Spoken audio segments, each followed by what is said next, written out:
Amy here. Welcome to my channel, or welcome back to my channel. Today I am doing another roommate horror story. This also happened in college, and I actually had to give an official statement to the cops because the situation escalated so much. On another note, I tried out this new Kylie Cosmetics lip shade. I think it's Hollyberry, and I really like it, but I didn't realize how dark it'd be. Sorry for getting so sidetracked. I really love trying these new lip colors, and I feel like this one is really festive, and I'm just super excited about it. But I'm gonna go ahead and get into the video here. This is my roommate horror story, and all the cops ended up getting involved. This happened my senior year of college. I had studied abroad in Italy over summer, and I worked in Yellowstone National Park through October, and I was just working and doing stuff. I took off the fall semester, so I knew coming in it'd be a little bit difficult because I'm coming in halfway through the school year. I think it's really hard to just come in the middle of the school year because I feel like all the roommates, like everybody's already situated and like comfortable with each other, and here I am coming in being plopped into this like unknown situation. I lived in the suites all 4 years when I was on campus. Just to reiterate, it's kind of the same setup as the last video. So 4 girls share a room, there's 1 bathroom on each side, and 2 people are on opposite sides of the building. There's a shared living room and a shared kitchen. So I got put into a room that had 2 vacant spots. Maybe that should have been the first sign, because it's like, why are there not 1, but why is there 2 empty rooms in the middle of the school year? Maybe that should have been like a red flag or something. I pretty much remember moving in on the first day.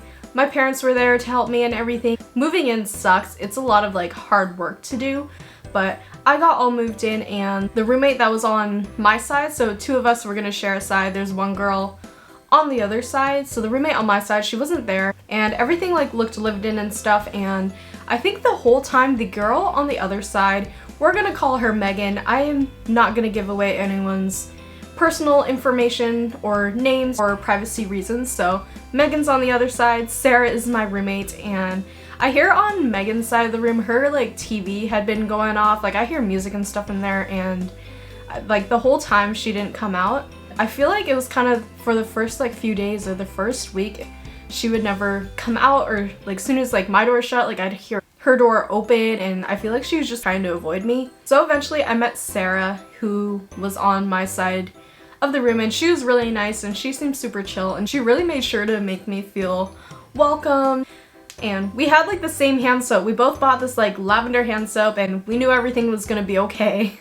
So nothing wrong with Sarah. Megan didn't talk to me for the first 2 weeks, maybe more, maybe 3 weeks that I was living there, which is really awkward.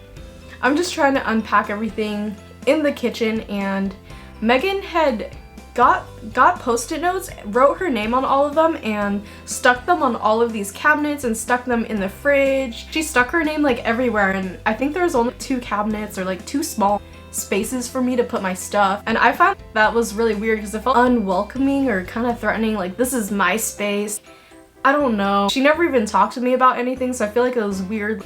Even if I did see her, she wouldn't say anything. All her names and stuff is just plastered all over the kitchen, so I thought that was weird, but I was able to like get my stuff in. I don't think I had a ton of stuff. I think eventually we worked out all the issues of like cabinet storage and even like spots in the fridge. So, like I said, Megan didn't really talk to me for 2 weeks. I think I found her in the kitchen, and I stopped her and I was like, "Hi, I'm Amy," and she was like, "Hi." And like the rest of the time she'd come out with her headphones in, or she'd come out like playing TV, and she just like, she wouldn't even say hi to me. She would just ignore me all the time. So I think it took a month or 2 for us to have a genuine conversation. Eventually we got to talking, and I guess she grew up and lives in a town that's really close to me, maybe 15-20 minutes away. So I knew her town and everything. We like got to bond a little bit and whatnot. So eventually in time I got to know a little bit more about her from Sarah.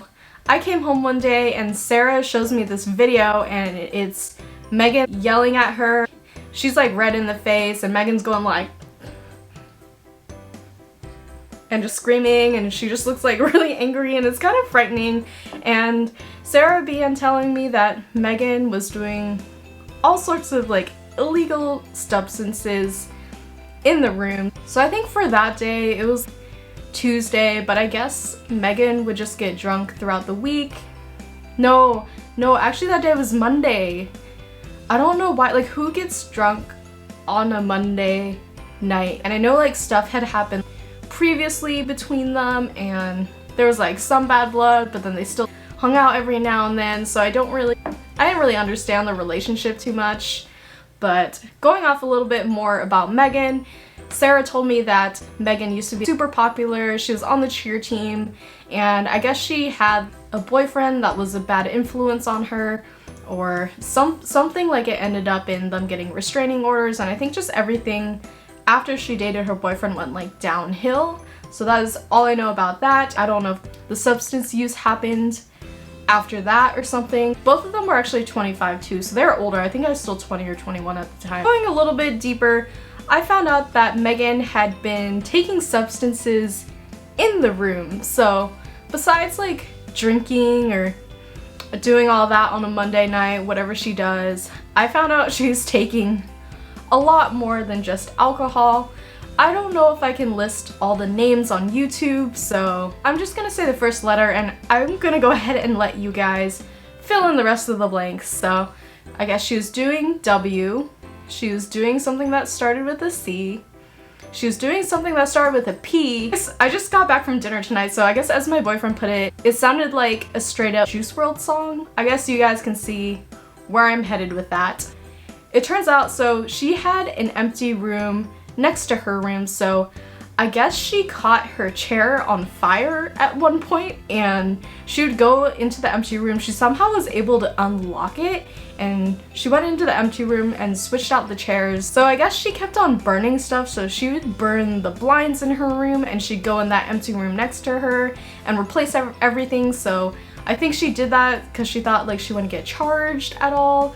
It's still some pretty crazy stuff. Keep in mind, this is still on campus housing. Like, this is university housing. It's not an apartment on campus. University housing is like strict. They have their rules and stuff, and this girl is doing W in the room. So Sarah said she was hanging out with Megan one night and Megan just went ahead and did C right in front of her. They were just mid-conversation and Megan just did C and Sarah was just like, wow, this is, you go hard, I guess, like what the heck? Yeah, so I'm like, I don't know how do you react to that? Actually, I just remember this.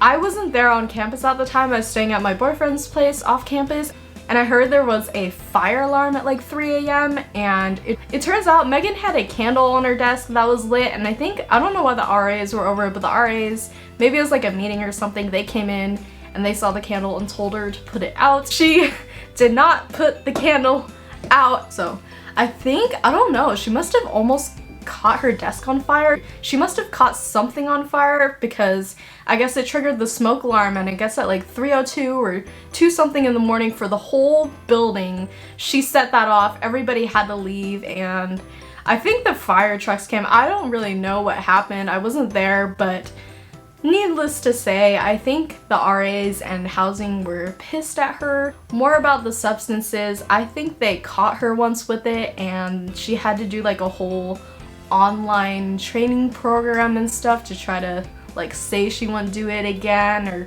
something like that. I think her and the RAs just had some sort of relationship. They knew she was crazy and other stuff was happening. Moving on, I'm just gonna get into the big altercation. Now that you have a little background about Megan, yeah, and just all the stuff that happened when I was there and her lighting things on fire and being on all sorts of like drugs and stuff. So for the big night, I remember it was just like a normal night. I think it was Thursday and I had just gotten back from the gym and I was working out and I just started to make spinach. So here I am in the kitchen making my spinach, and all of a sudden I think Megan was really drunk that night. She just looked really crazy. Sarah was like passive, started filming on her camera, everything going on, and Megan was just like going at her and like screaming at her like a crazy person. And I don't see it happen, but all of a sudden I just hear a thud, like a, and I just see them rolling across the floor, just, I don't know, in a major fist fight. They're rolling across the floor, they roll over to her room, I just hear thuds and hitting the drawers and like doors and everything, and somehow they also got into the empty room, so the room that was on Lauren's side. Somehow they like opened the door or like hit the door, and they're rolling around in that room as well. I in that moment was not super used to violence, and I didn't know what to do. I was kind of frozen, hovered over my spinach, and I had the knife, and I was just like, I don't know. I was frozen like that for a while. I don't know how long, I went for a couple minutes, and then finally I guess they took like a little break in their match, and I like looked over at Sarah and I was just like, do you want me to go get the RA right now? And she was just like, yeah, please go get the RA. And then they resumed their physical fighting. I think the adrenaline and the action and everything all started building up in me, and I just like opened the door and I called the RA first that was on duty. It happened to be the girl that was on our floor, and I remember I was on the phone, I was like, hi, I don't know what to do. My roommates are like physically fighting, and like, please, can you send some help? And she's like, okay, please stay calm, I'm coming to you. Meet me in front of my room, I'm on my way. And I remember just booking it, rented down the hall and everything, and I don't know, I started going down the stairs. I was like, I don't know where to go, but I'm getting out of here. This is crazy. It's Thursday. I don't need this. So eventually it turns out she was running up the stairs. I met up with her and she put me in a safe room. So I guess they have these designated rooms, and it happened to be the girls right in front of her. So she put me there, and the girls were just like, what's going on? What's happening? Are you okay? I just kind of explained to them. I'm like, yeah, my roommates are physically fighting right now. They got in a fist fight. I don't really know what to do. They were super nice and friendly. They put on Legally Blonde, and I was just there watching Legally Blonde, I think maybe for an hour or an hour and a half, while the RA on our floor dealt with the issue. And I didn't really know what to do. All I wanted was to get my clothes and head out to my boyfriend's place. I just needed to get all my stuff, and I wanted to get the crap out of there. So basically after an hour and a half, I'm just here watching Legally Blonde, and someone finally comes to get me. So I walk down the hall, and it looks like a crime scene. There's like a cop, and Megan is in the hallway. So it's pretty much like an L-shaped building. So I don't know, or is it like this way for you guys? So pretty much I go down the hall at the corner of the L shape. Megan is talking to an officer there, and there's like blood on her face. I guess she got a bloody nose from the fist fight. I could definitely see blood. I go like down the hall, and I go back in my room, and there's like maybe 5 or 6 officers. I guess they don't have anything better to do, or maybe they just really needed backup for the situation, because I don't know.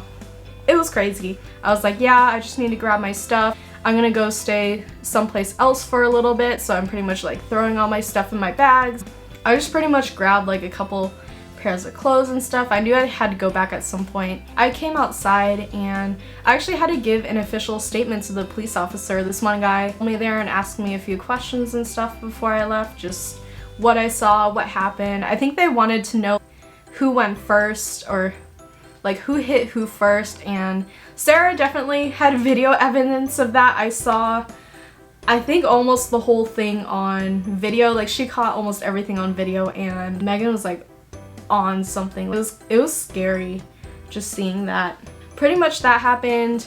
I stayed like at my boyfriend's place for a few days and didn't want to come back. I think the following Wednesday after, I had to go to the building. I don't know what you call them. They're like the building, whoever's in charge of the RAs, like whoever's in charge of the whole building. I had to go to them, and I pretty much just gave the woman my whole report as well, and gave her a little bit of backstory about my whole experience living with them, and especially living with Megan. And she pretty much told me that either they're going to move me, or in a week or a week and a half time, that Megan would be moved out. But I wouldn't know anything if she moved out. They wouldn't tell me if Megan was gonna move out, that was gonna be hush hush, but they did tell me that if I needed to move or relocate that I would hear back from them. That was pretty much that for that part. So here's where it gets a little bit strange. One day, Megan's dad shows up and I think he'd been there and the RAs had been in. And they were just asking me if I was okay. So pretty much what was happening was Megan's dad like moved into that empty room and I think he lived there for pretty much a week. And the RAs like came in, they're talking to me and they're like, oh, are you sure? Are you sure this is okay? Like, they weren't sure and like it was just a really awkward situation. So I was like, I guess that's fine. Like I'm just gonna try not to be here or my boyfriend will be here if anything. So it was really weird having her dad live with us and this is like on school housing and everything. So he pretty much was there for like a week or a week and a half and I just like see him every now and then. Looking back on it, it definitely does not seem okay. It was not okay. He should have gotten a hotel or something. There's so many hotels nearby. I don't know how they got away with all that or she got away with like everything. It was just crazy. The whole messed up part about the aftermath of the fight and everything. So Sarah actually moved over to live with the RA. I guess the RA had an empty room at her place. I think just for like these situations or they just try to keep the RAs by themselves. So I found out that none of the RAs anywhere wanted to take in Megan. All of them felt really uncomfortable with her living with them. None of them volunteered and none of them wanted to do it. So they took in Sarah and I found out that that's why they left Megan in my room just with me, is because nobody wanted to take her. So I think that part's a bit messed up. Luckily my boyfriend had off-campus housing and definitely would come over and stay like if I needed him to because Megan's freaking dad was living with us for a bit. I just think that's really messed up. Like nobody wanted to take Megan, so they're just like, I don't know like what else to do with her and they just kept her in my room. One day, I think it's like a Tuesday, I see that Megan has started to pack and unload everything and I guess her dad bought a truck and I think they kept it parked like right out front in the hybrid spot. I guess maybe with her dad coming in and like his car being there and everything, it was a good sign that she was going to move out. So she finally did. She finally like started packing and probably 4 or 5 hours later she was gone. I assume they just went back to her town. I don't really know what happened after all of that. I think that is between Sarah and Megan. I don't really know too many of the details and I think I deleted Megan off of Snapchat and just wanted to like back away and just cut ties. So that is all I have for today's video. This was my horror story on how my roommates got into a physical altercation. It's just so much worse with all the underlying factors and I just felt really bad for Sarah for having to like deal with that and put up with that. It still feels like it didn't happen to me. It still feels kind of like a dream. So make sure to give it a thumbs up if you enjoyed it and don't forget to subscribe to my channel. I will be posting new videos every week. Thank you so much for watching and I hope you have a wonderful rest of your day.